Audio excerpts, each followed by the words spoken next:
Genesis 11. Now the whole world had one language and a common speech.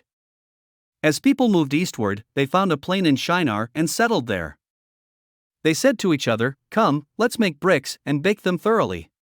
They used brick instead of stone, and tar for mortar.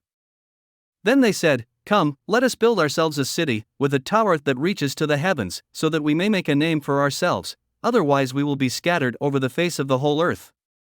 But the Lord came down to see the city and the tower the people were building.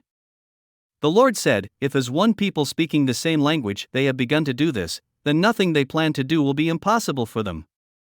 Come, let us go down and confuse their language so they will not understand each other."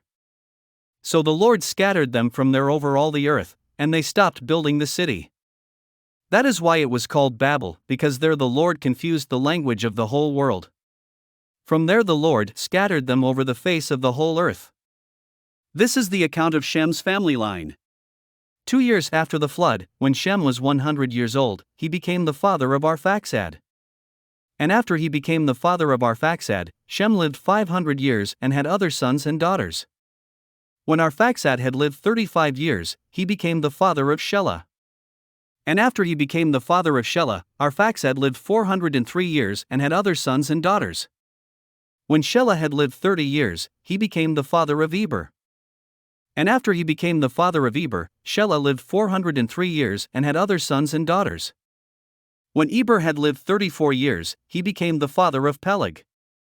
And after he became the father of Peleg, Eber lived 430 years and had other sons and daughters. When Peleg had lived 30 years, he became the father of Reu. And after he became the father of Reu, Peleg lived 209 years and had other sons and daughters. When Reu had lived 32 years, he became the father of Serug. And after he became the father of Serug, Reu lived 207 years and had other sons and daughters. When Serug had lived 30 years, he became the father of Nahor. And after he became the father of Nahor, Serug lived 200 years and had other sons and daughters. When Nahor had lived 29 years, he became the father of Terah.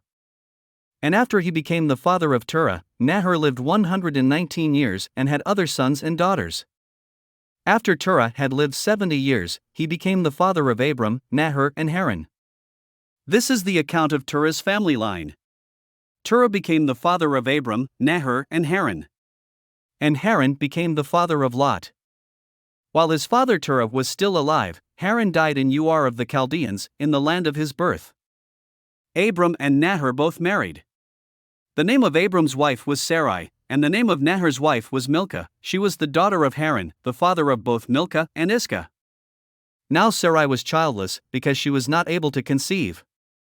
Terah took his son Abram, his grandson Lot son of Haran, and his daughter-in-law Sarai, the wife of his son Abram, and together they set out from Ur of the Chaldeans to go to Canaan. But when they came to Haran, they settled there. Terah lived 205 years, and he died in Haran. Thanks for listening to another chapter of the Bible.